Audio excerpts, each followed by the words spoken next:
Graça e paz a todos os irmãos, amém? Estou muito feliz de estar aqui.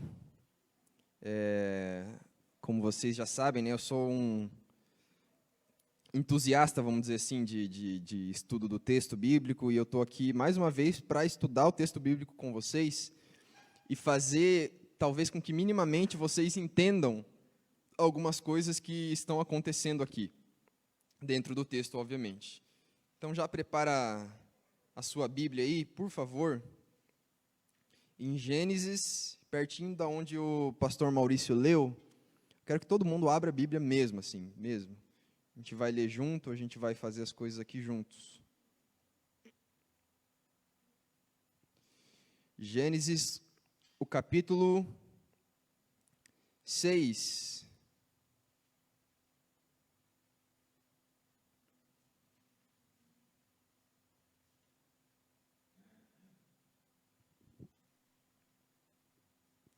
Gênesis, o capítulo 6, o versículo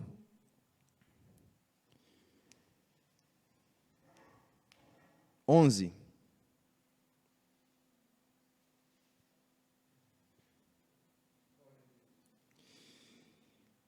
Que vai dizer assim, todos acharam? Vai falar assim: a terra estava corrompida à vista de Deus e cheia de violência. Antes de eu entrar no texto aqui propriamente, por favor, Vino, coloca o tempo aqui, senão eu vou me perder. Antes de eu entrar no texto aqui, alguns avisos para os irmãos. Hoje se inicia mais uma série que vai ser apresentada em todo o mês de outubro. E essa série é um pouquinho especial para mim, porque, assim, para quem gosta de me ouvir falar, talvez vai gostar da notícia, mas para quem não gosta, não vai gostar muito. Por quê? Porque eu vou estar com vocês esse domingo, o próximo e o próximo. Nossa, nenhum amém, só o pastor. Pastor Maurício, eu tenho certeza que gosta, né? Por isso que ele falou glória a Deus. Mas, eu prometo mesmo, para vocês que eu vou tentar fazer um conteúdo aqui que seja legal para todo mundo, tanto para Mariana, quanto para o meu avô Matias ali, que está sentado, de uma idade para outra. E eu vou tentar fazer isso o mais rápido possível.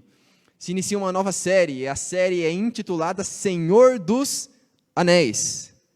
Não tem absolutamente nada a ver com o meu gosto pelos 3 livros de um autor chamado Tolkien, que atende, na verdade, pelo mesmo título. E também existem 3 filmes que têm esse título, mas tem nada a ver. Por quê? Vamos fazer um quiz rapidinho aqui com vocês. Senhor dos Anéis, ele trata sobre o quê? Sobre um anel. Anel representa o quê? Uma aliança. E a aliança representa o quê? É o que a gente vai ver aqui dentro do texto bíblico. Esse é uma das notícias, vamos dizer assim. A outra notícia é que eu, a Eide e a Luana, a gente continua recebendo doações para o nosso projeto de sexta-feira, tá? Doações de kits de higiene, doações de roupas, doações de dinheiro e doações de alimento. Então, se você sentir no seu coração que você pode doar para a nossa causa, sinta-se completamente à vontade. Tá? Antes de começar a entrar no texto aqui de Gênesis, eu vou ler um poema que faz muito sentido com o que a gente vai apresentar aqui. Na verdade, é uma música bem antiga, é uma das minhas músicas preferidas. Me faz lembrar de um tempo que não vai voltar mais, mas é uma das minhas músicas preferidas, que diz assim: não tenho palavras para agradecer a tua bondade. Dia após dia me cercas com fidelidade. Nunca me deixes esquecer que tudo que tenho, tudo que sou e o que eu vier a ser, vem de ti, Senhor. Gênesis, o capítulo 6, o capítulo 6, versículo 11, vai dizer assim: a terra estava corrompida à vista de Deus e cheia de violência. Para ocorrer um ato de violência, um ato de corrupção, vai precisar de algumas coisas, e o direito vai explicar muito bem isso. Para você ser violento, você tem que ser violento para alguém. Você não pode ser violento de certa forma, vamos entender da forma mais genérica possível aqui. Você não pode ser violento de você para você mesmo. Quando você faz um ato de violência, você tem que ser violento para alguém. Você tem que ferir, isso o direito vai dar esse termo, um bem jurídico tutelado de outra pessoa. Ou seja, se eu xingo o pastor Maurício, de qualquer coisa, né, pastor Maurício? Eu estou violando um direito que ele tem de não ser xingado. Então, o meu ato de violência, ele tem que estar restringido a uma pessoa ou a um grupo de pessoas. Um ato de violência é praticado assim. E um ato de corrupção é praticado da mesma forma. Você só pode ser corrupto em uma comunidade, em um conjunto de pessoas. Então, olha só. Aqui, no contexto de Gênesis, versículo 6, capítulo 11, a terra estava completamente corrompida. Então, a gente acabou de aprender aqui que para existir corrupção, para existir violência, precisa existir pessoas. Tudo bem? Então, abra sua Bíblia aí, em Gênesis, o capítulo 1, versículo 1. E eu vou dar, de forma muito rápida, o que está acontecendo até chegar aqui num personagem extremamente importante no texto bíblico, chamado Noé. E todo mundo vai conhecer Noé, a Arca de Noé e tal, todo mundo vai conhecer Noé por essa história. Mas o capítulo 1, versículo 1 de Gênesis, acho que é um texto que eu decorei, né? Vai começar assim: no princípio criou Deus os céus e a terra, porém, estava sem forma e vazia, e o Espírito de Deus pairava sobre a face do abismo. Esse é o começo da Bíblia.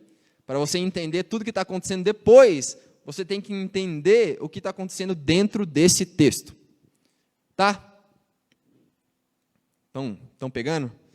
E tendo em vista que o nome da série é Senhor dos Anéis, vai falar sobre aliança. Então, tudo que a gente vai falar aqui vai ter sentido com aliança. E como essa palavrinha aliança, no hebraico berit, vai fazer sentido dentro do texto e de uma realidade que faz sentido e é relevante até hoje para a gente. Aqui no capítulo 1, versículo 1, Deus é apresentado de uma forma genérica. E eu explico para vocês qual é essa forma genérica. Dentro do português, então eu quero que vocês prestem bastante atenção aqui, que eu vou usar um termo. Dentro do português, e ainda bem que a Luana não está aqui, dentro do português existe, quando você vai escrever alguma redação, quando você vai escrever algum texto, quando você vai se referir à divindade Deus cristão, o Deus cristão, nós para o Ocidente, né? O Deus cristão, você tem que escrever o D maiúsculo, né? Para qualquer outro Deus, você escreve o D minúsculo, certo? Fácil, né? No hebraico, vai ser um pouquinho diferente. No hebraico, uma divindade, ou ela é dado nome próprio para ela, ou, quando ela é de forma genérica, ela é dado uma terminologia muito conhecida por nós, cristãos, e ela vai ser usada a palavrinha hebraica chamada Elohim. Todo mundo conhece? Todo mundo conhece Elohim, né? Elohim é o nosso Deus minúsculo. Tudo bem? Elohim é o nosso Deus minúsculo. E aqui em Gênesis 1, versículo 1, vai usar esse Elohim, esse Deus minúsculo. E esse Elohim é um Elohim que cria. Tudo bem? Porque aqui vai contar a gênese da humanidade. Então esse Elohim está criando alguma coisa. Aqui está 12 minutos, Vino. Tá certo? Tá.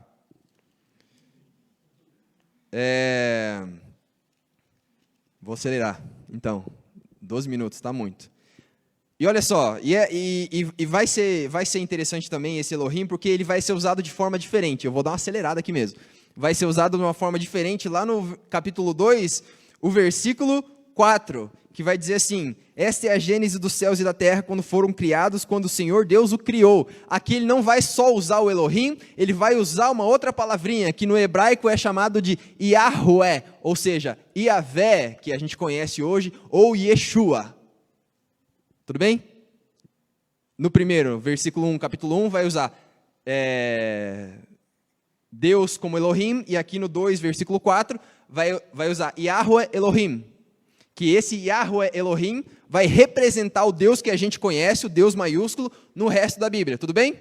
E eu falei só isso aqui, para falar que, a partir do capítulo 1, versículo 1, Deus é um Deus que cria, ele está criando, ok?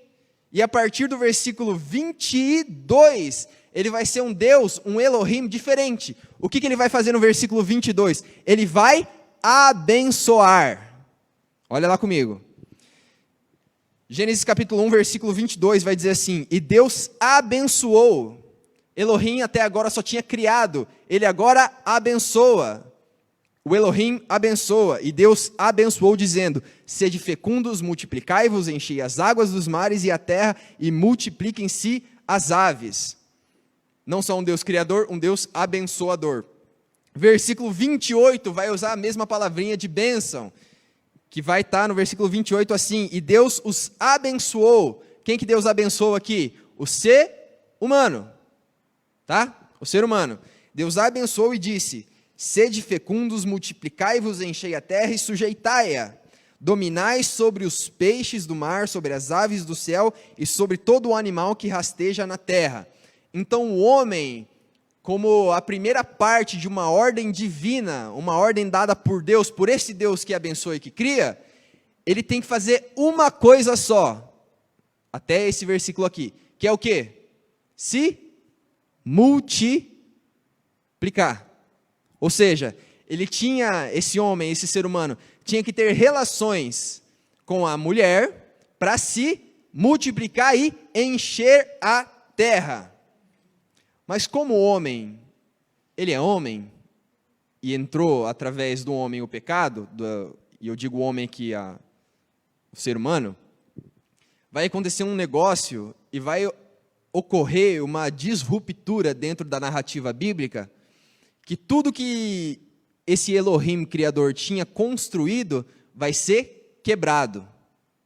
Ou seja, a bênção que Deus dá para a humanidade, ela vira uma maldição.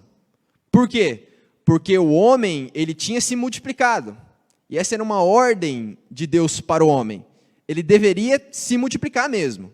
E aqui no versículo 6, no capítulo 6, versículo 1, vai dizer assim: como se foram multiplicando os homens na terra, ok, porque era uma ordem de Deus. E lhes nasceram filhas, vendo os filhos de Deus que as filhas dos homens eram formosas, tomaram para si mulheres, as que entre todas mais lhe agradaram. E o versículo 3 vai começar aqui a trabalhar dentro dessa questão de uma ordem que era boa, transformando para uma ordem que virou ruim através do homem. Vai dizer assim: então disse o Senhor, o meu espírito não agirá para sempre no homem, pois esse é carnal, e os seus dias serão de 120 anos. Capítulo 6, versículo 11. A terra estava corrompida à vista de Deus e cheia de violência. E a partir daqui começa uma outra história. Por quê? Porque existe um caos dentro do texto. E por que existe um caos dentro do texto? Uma disruptura, como eu falei. Porque Deus havia criado uma ordem perfeita. Deus se apresenta como um criador. Deus se apresenta como um Deus abençoador. O homem, ele recebe essa ordem, cumpre essa ordem, mas entra o pecado e toda essa ordem que Deus tinha criado, ela é quebrada. Aí a ordem de Deus vira uma maldição, porque os homens, o ser humano, tinha se multiplicado, tinham enchido a terra e a terra estava coberta de violência. Mas a gente está falando aqui sobre aliança. Tá? Então vai lá no versículo 15 do capítulo 6 de Gênesis.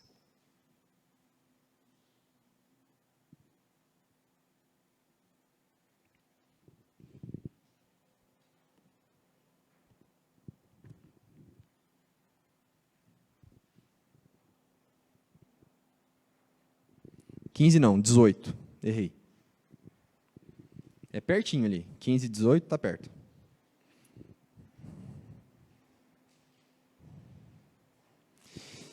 Que vai dizer assim: contigo, porém, estabelecerei a minha aliança. Palavrinha em hebraico chamada berit. Contigo, porém, estabelecerei a minha aliança. Entrarás na arca, tu e teus filhos, e tua mulher, e as mulheres dos teus filhos. E aqui a gente já vê, para um leitor um pouquinho mais rápido da Bíblia, a gente acaba não entendendo algumas coisinhas que existem dentro desse texto aqui. Tá? De novo, eu já falei, Deus Criador e tal, o universo estava em completa violência, em completa disrupção, e isso é apresentado aqui no texto.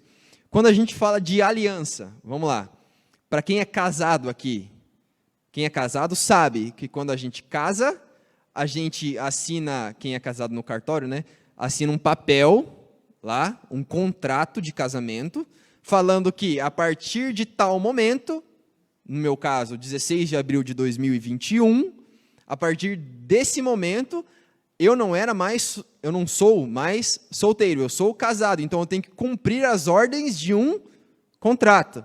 Ou seja, eu não posso comprar casa, eu não posso comprar nem imóvel, eu não posso fazer algumas coisas sem o consentimento da minha esposa. Para quem namora é um pouquinho diferente, porque para quem namora não existe o contrato no cartório. Mas existe um negocinho que acho que muitos dos namorados que estão aqui, ou dos que está noivo, sei lá, sabem. Por quê? A gente não pode fazer, os namorados, coisas que as namoradas não aprovam. Em tese é isso, né? Por quê? Porque entre vocês, tanto casado quanto o solteiro, namorando, existe um pacto, existe um contrato, existe uma ordem a ser estabelecida. E essa ordem é chamada de aliança. E a aliança tem algumas características bem importantes. E eu vou pegar o exemplo, o casal ali, ó, Luan e Verônica. Verônica, né? Acertei. Luan e Verônica. Vou ter cuidado. Mas assim, o Luan, ele faz um vestibular e ele passa na Universidade de São Paulo, na USP, em medicina. Faz escondido da Verônica o vestibular. Ele faz a FUVEST lá e tal, ele passa. A Faculdade de Medicina da USP é uma das mais concorridas, uma das mais difíceis do Brasil. Ele passa. E ele namora a Verônica. E dentro desse namoro existe um pacto que ambos estabeleceram, certo? Então, tudo o que eu estou falando aqui, em tese, é assim que acontece. Porque o Luan não pode namorar a Verônica sem ela saber que o Luan está namorando ela. E vice-versa.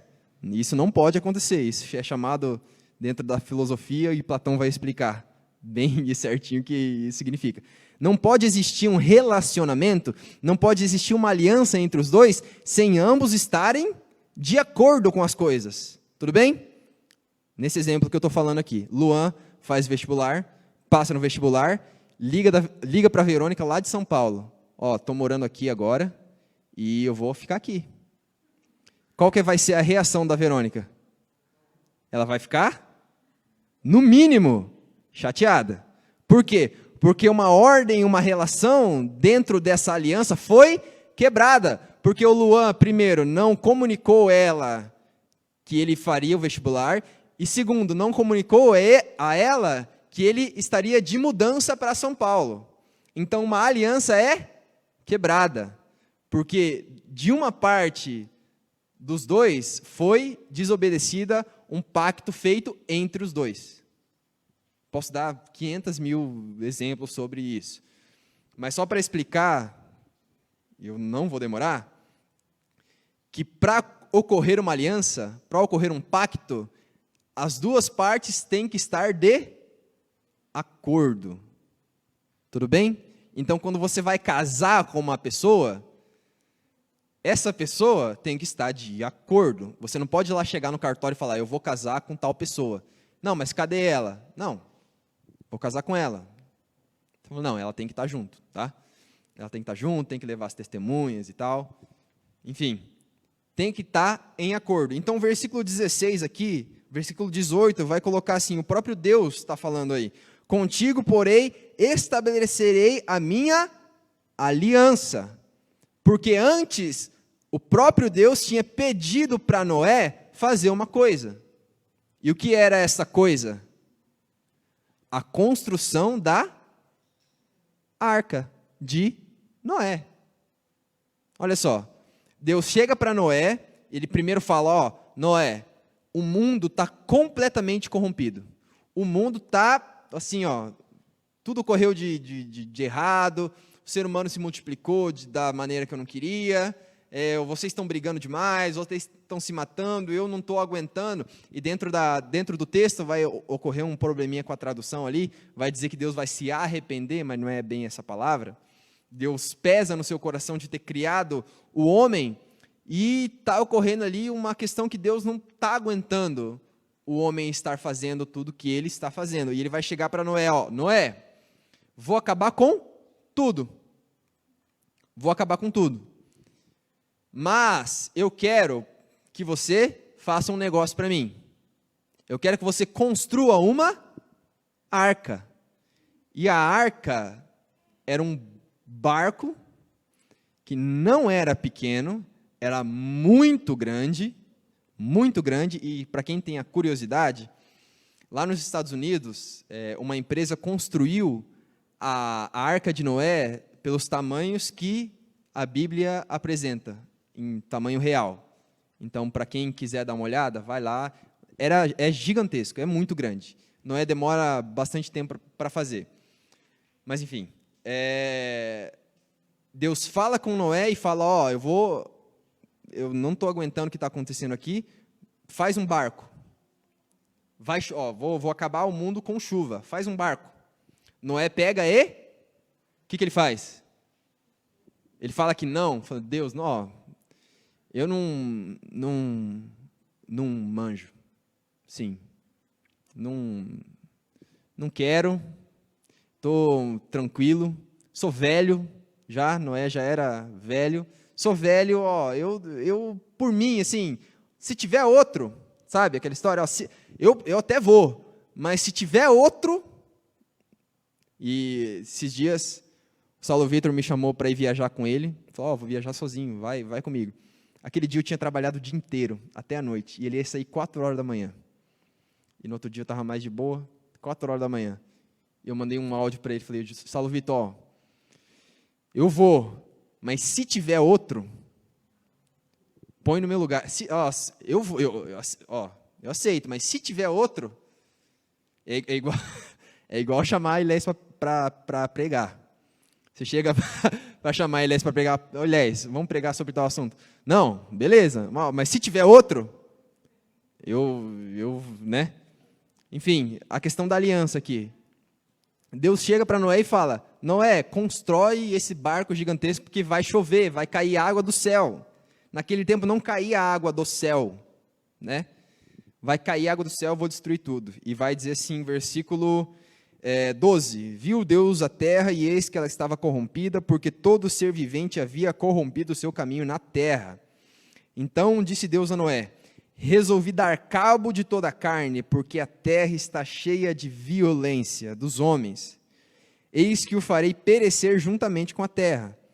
Faze uma arca de tábuas de cipreste, nela farás compartimentos, e vai especificar de como que tinha que ser a arca. E ele vai dar outra ordem, ele vai falar, ó, constrói a arca, e os animais que eu vou falar para você colocar na arca, eles vão vir até você. Então, pega a arca que você vai construir, demora o tempo que for aí, porque ele demorou bastante tempo para construir, constrói a arca, coloca a tua família dentro da arca, e coloca alguns animais dentro da arca. E o versículo 22 vai dizer assim, assim fez Noé, consoante a tudo que Deus lhe ordenara. Para a gente fechar aqui já. porque eu vou falar de outra coisa domingo que vem, se vocês puderem estar aqui, eu vou continuar essa história. Por quê? A primeira vez que é usada a palavra aliança dentro do texto bíblico é no capítulo 6, versículo 18, que Deus faz uma aliança com Noé. A segunda vez que é usada essa palavra no texto bíblico é no capítulo 9, e é no mesmo contexto de Noé. Então existem dentro de Gênesis duas alianças. Uma aliança pré-diluviana, ou seja, uma aliança que vem antes do dilúvio, e uma aliança que vai vir depois do dilúvio. E eu já dei todas as características aqui. Deus chega para Noé e fala, ó, Noé, vou fazer uma aliança com você, mas eu quero que você faça tal coisa, tal coisa, tal coisa, tal coisa, tal coisa, faça tal coisa, tal coisa, tal coisa, tal coisa. E Noé fala, ok. A aliança só pode ser feita com Noé por quê? Porque ele obedeceu. Se Deus pede para Noé fazer a arca, colocar os animais e entrar com a família, e ele desobedece, é uma aliança? Não. Lembrando do exemplo do Luan e da Verônica. Não é uma aliança, porque uma parte do contrato ali, uma parte do anel, por isso que é anel, né? Porque vai e volta, né? Spoiler aí se vocês não sabiam disso, né? O anel é feito porque, né? Deus pede, Noé faz e obedece. Então é um círculo. E a aliança só pode ser feita, só pode ser completa porque Noé obedece. Noé obedece. E assim, dentro dessas características aqui, ó, a aliança que o próprio Deus faz com Noé, ela tem alguns, se fosse um contrato, ela teria alguns incisos, ela teria alguns, né? Fala, ó, a aliança, ó,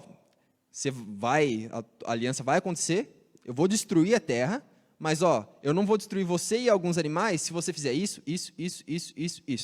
Essa é a característica da aliança pré-diluviana, porque a aliança pré-diluviana, ela só existiu porque Noé cumpriu todos os requisitos fundamentais, um termo do direito, requisitos fundamentais para que essa aliança pudesse ocorrer. Deus chega para Noé, fala tudo que Noé quer, tudo que Deus quer que Noé faça, e Noé obedece. E a aliança pré-diluviana, ela acontece. E o capítulo 7, para a gente fechar, olha só, falei que não ia demorar, não demorei. Capítulo 7, versículo 1 vai dizer assim, disse o Senhor a Noé, entra na arca, tu e toda a tua casa, porque reconheço que tens sido justo diante de mim no meio desta geração.